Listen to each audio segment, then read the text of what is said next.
Hello, everyone, and welcome back to another Volie Rally. Have Kyle Disher here once again for the third part of our mini series here, going over some of the types of calls that your agents are going to be making out of the store and walking us through what he sees a successful call looking like and critiquing some of the troubles that he sees. Kyle, how's it going today?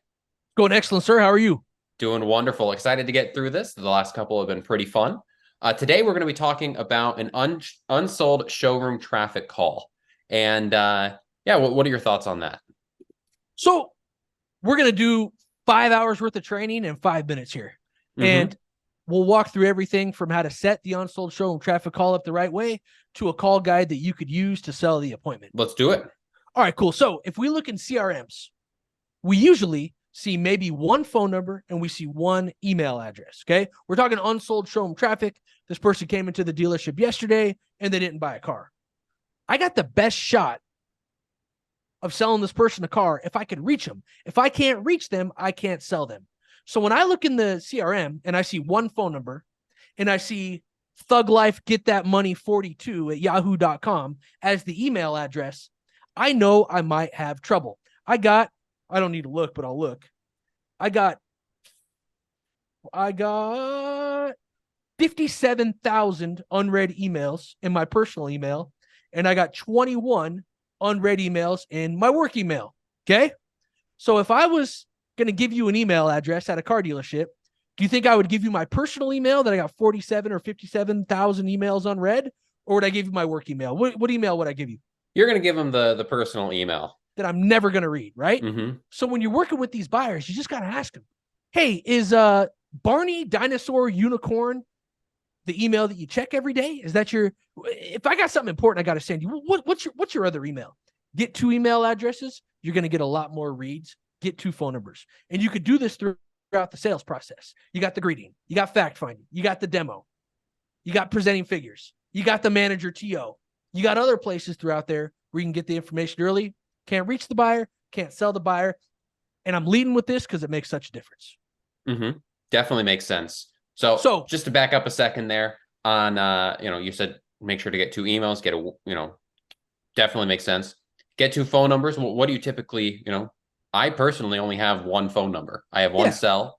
That's all I got. What other types of phone numbers do you try to get for people? Their work number? You just ask what you have. And if I was working with you, I'd say, Jake, is the number you gave me, is that your cell phone? Yes. Is that the best number to reach you? Yes. If I missed you at that number, is there a next number that you do during more into the day, or is that it? That is it. I just ask. That's it. And you know what's funny? How many phone numbers on your business card, Jake? 1, actually. You don't have the Volie number 2? I don't know. Let's look. Let's see. Well, let's find out. Let me grab my wallet here. Take a look at this. Nope, just I have volley.com on here, just my phone number. Sweet. So I could get, if I'm being insanely aggressive, I can get another phone number for Jake. I can call Volie and ask for him. But if you get somebody's business card, usually you get a couple phone numbers that way too. Jake's right though. Jake is 97 years old, as you could tell. And most 97-year-olds only have a cell phone number.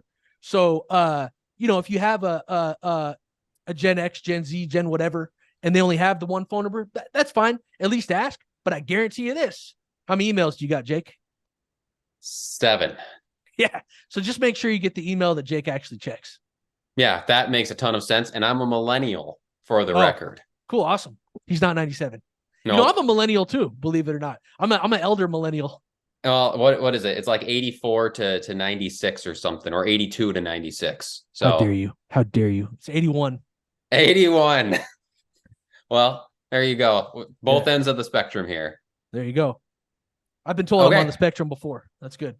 Hey, that's your business. Let's go ahead and let's get to what you see as so you got the right email, you're making the phone call, you get a hold of the guy. What do you like to see? All right. What I like to see is different than what I see. So usually what people do, and it makes sense, right? I don't even like making this phone call a lot of times, to be honest. I hate it. This is my least favorite phone call to make in the industry because I like things that are fresh. I like things that are clean. I spent 3 hours with Jake last night. Jake told me 47 times that the price of the car is too high. So instinctively, I call Jake a lot of times and I go, hey, Jake, Is the price of the car still too high? Have you thought about how much money it is? And that's a mistake because Jake told me the price of the car was too high for an hour. And then he went to another dealership last night, and the other dealership told him that the price was even higher. Jake went online and found out I was actually giving him a good deal. And is Jake going to go, oh man, I'm sorry, I made a big mistake. You were right. I should pay more for the car. No, he's going to defend his position. So, biggest rule when you call these, if this is all you get out of this, let the objection come from the buyer. Don't give them the objection. I'm not going to call Jake and ask him, hey, is the price still too high? I'm going to call Jake and I'm going to say, hey, Jake, the reason I'm calling you is I just want to thank you for coming in last night. I really appreciate you taking the time. Thank you so much. And then I drop that big fat P word right in his ear. What's the big fat P word, Jake? Pause. Yeah, it's on the call guide there. I wasn't looking at the call guide. I was looking at you. I appreciate it. It's all good. So I just pause. I just wait. That was a very good guess for not having the call guide in front of you. So that's a good P word price. But the one I'm looking for is pause. I just wait. If Jake's pricing objection from last night is still on the tip of his tongue, he may say, oh yeah, man, I thought about the price. But most of the time when I call and I go, hey, Jake, the reason I'm calling you, I just want to thank you for taking the time and visit us last night. I really appreciate it. And I pause. He says this, oh yeah, you know what? You were great. And thank you for taking the time. And it's just a nice, clean, easy way to start the call. So start the deal fresh, start the deal clean, start with a thank you. And then I got the questions on the next piece here, and I'm just going to flip through the car deal. Hey, Jake, I also wanted to see if you had any unanswered questions. Now, I'll answer for Jake because I'm going to get through this, and then we'll do a live role play. He may have a question. He usually doesn't. He goes, no, you were great. If there is a question, though, he could hit me with it. How did you like the vehicle? And Jake, you could answer. How'd you like the vehicle, Jake? The vehicle's great. Oh, cool. What was great about it? Well, it's pretty much the same as my current car, but it's got a lot of the new bells and whistles. Got the Bluetooth screen, the screen and the Bluetooth connectivity with the phone and all that jazz. Yeah, absolutely. Now look what he did. He did what real customers did, just instinctively. He did it by accident or on purpose. So he said, oh, it's great. I know he likes the car. How do I know he likes the car? Because he came in on his day off and spent 4 hours with me yesterday.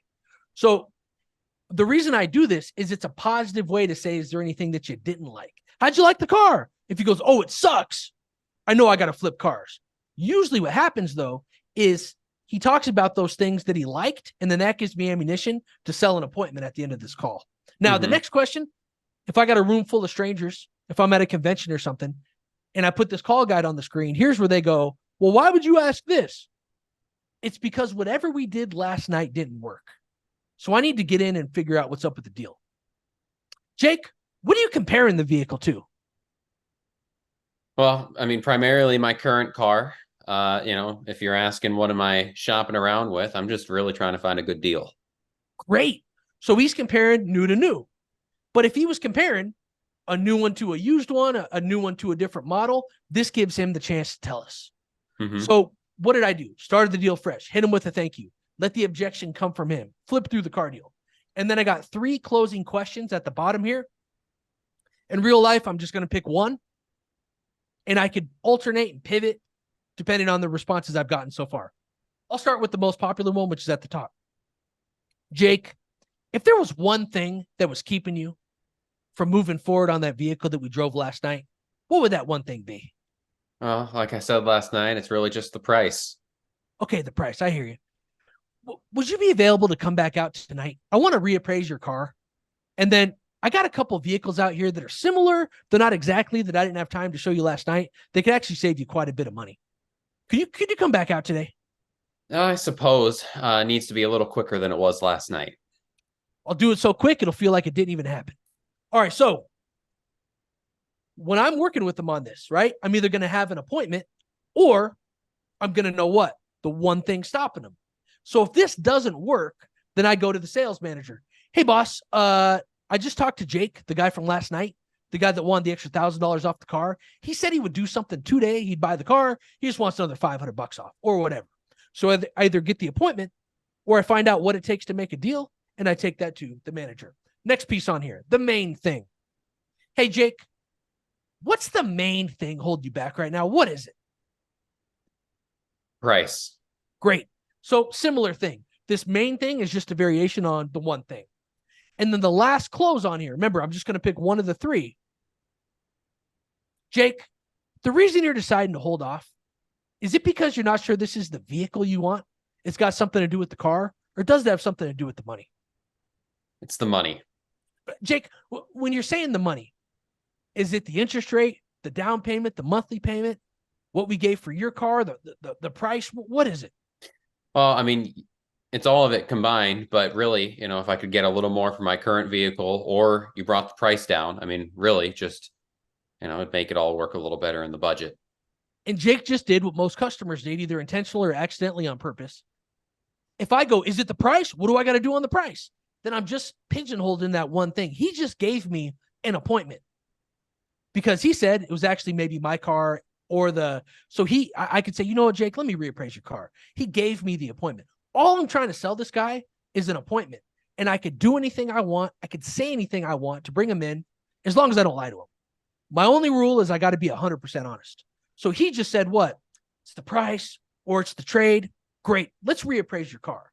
Great way to set the appointment. Let's do this in full speed, and then we can talk about it after if you want to. Hi, Jake. I got you. Who do I have here?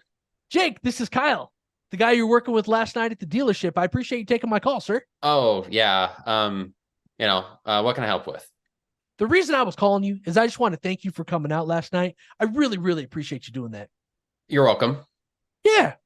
And I also wanted to see if you had any unanswered questions on that Corolla that we drove. No, nothing. Everything with the car itself made sense.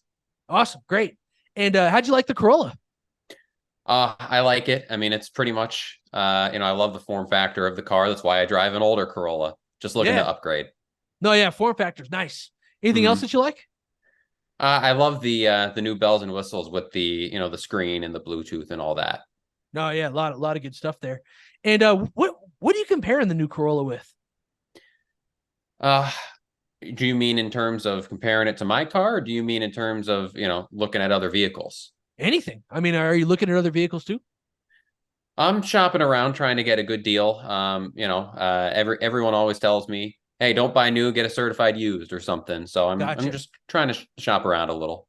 No, I hear that. And that's shame on me. I should have showed you some certified news last night too, or certifieds. We have a lot of them out here. Hey, Jake, I got to ask you, if there was one thing that was stopping you from moving forward on the vehicle that we drove last night, what would that one thing be?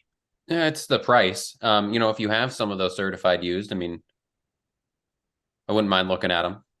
Fantastic. You know what? Why don't you come back out and we'll look at the new one again. We'll look at the certified used. I'd love to get your vehicle appraised again too. We really want to buy your car. Could you come back this afternoon or this evening, or what's better for you? This evening at I won't be free until about 7. Are you in the store that late? Yeah, I'll be here. Okay, let's set it up. Boom. So I'm just trying to sell them an appointment. Start the deal fresh, start the deal clean. You'll set a lot more appointments. Mm-hmm. Anything you don't like? Any big pitfalls? Any big mistakes you often see with calls like this? People usually call up and they jump right to yesterday's problem when it isn't even a problem a lot of times. Hey, what'd your wife say? What'd your husband say? Is it the price? Is it the blah, blah, blah? Did you buy a car yet? So just take a second, back up, start the deal fresh. This is a turn to yourself. And you'll set a lot more appointments. Mm-hmm.